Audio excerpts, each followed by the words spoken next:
drawing was created by my son when he was 3 years old. At that time, he was obsessed with mainly two things. One was drawing, and the second one was vehicles.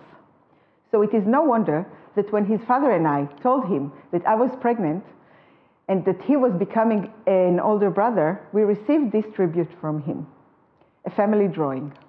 You can see Daddy is a big car, Mommy is a big car, the kids are two smaller cars, and there is a baby car inside Mommy's belly. He was definitely born creative, but believe it or not, we all are. 3 years later, my son is 6 years old, and I arrive at the kindergarten at the end of the day. The kindergarten teacher tells me that today my son refused to participate in the creative activity she initiated. So on our way home, I asked him about it, and he explained. The kindergarten teacher asked all the kids to create a tree, and then she put on the tables 2 buckets of paint, a bucket of green paint and a bucket of brown paint. Okay, I said, so what happened? And my son said, Mommy, you know I cannot draw a tree out of 2 colors only. We often confuse creativity with an artistic talent, but these are 2 different things. An artistic talent can be one phase of creativity, but being creative is a much stronger tool. Creativity is all about being original, flexible, and useful. Creative thinking can help you solve problems or make better decisions.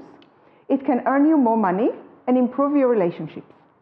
But most important of all, creativity can help you evolve in times of rapid change. And yet, so many people I know describe themselves as being not creative. And that is perfectly fine with me, for I have always earned my living out of being the one creative person in the room. I've been engaged with creative activities for as long as I remember myself. I've always felt that I have my own unique way of looking at things, and luckily, I get all the support and encouragement from my parents. Today, I would like to present to you my 6 tips for exercising creative thinking. Tip number 1, loosen up. We often describe creative people as relaxed, easygoing, free-spirited souls. Well, when we think of Steve Jobs, for instance, we know that this is not very accurate. But we do know that tension and stress withholds creativity. So if you define yourself as an uptight person, let's begin with the loosen up exercise. Take a pen and a paper and make a list of all the things that you must do. All of those tasks that are always urgent and cannot be delayed. Now, take a yellow marker and mark down 2 or 3 of these tasks. Simply put them aside for a while. Congratulations, this is called procrastination, and it is something we creative people do very often. And it's not because we are lazy. Sometimes we are, but this is not the main reason. You see, only when we push aside those troubling thoughts of what we must do or should do, only then we make room for original thoughts and new ideas. Tip number 2, find your inspiration. I found my inspiration when I was 10 years old. It was Pippi Longstocking, and she was awesome. She was original, she was funny, she was creative, she solved all of her problems by herself, and she was not afraid of taking risks. Your inspiration could be a rock star. It could be a well-known artist, or a world leader, or a professional mentor. But it can simply be your fun, full of imagination grandparent. Tip number 3, ignore party poopers. So many people we meet in our lives, people who truly love us, are unknowingly holding back our creative involvement. It can be an overprotective parent, or a skeptical partner, or even the cynical vibe between our friends. These people might put us down and make us believe that our lives will be better if we do not carry out our ideas. They might encourage us to follow the crowd and conform. So what do we do with these people? It's very simple. Approach these people, give them a huge hug, and proceed with your own way. Tip number 4, feed your brain. Imagine your brain is a huge ballroom, and you invite 5 of your friends to that room.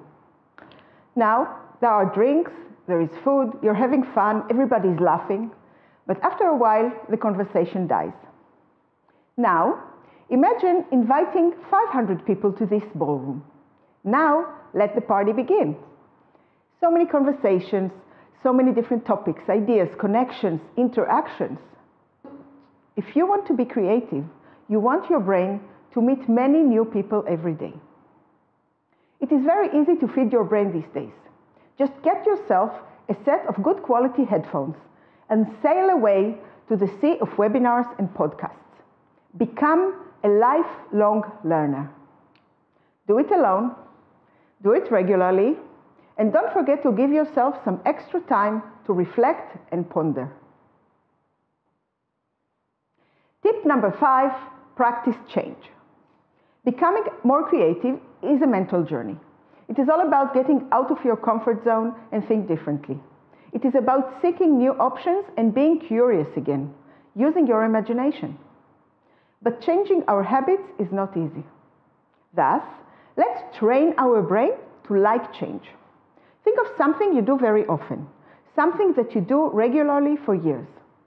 Now, think of one way to do it differently.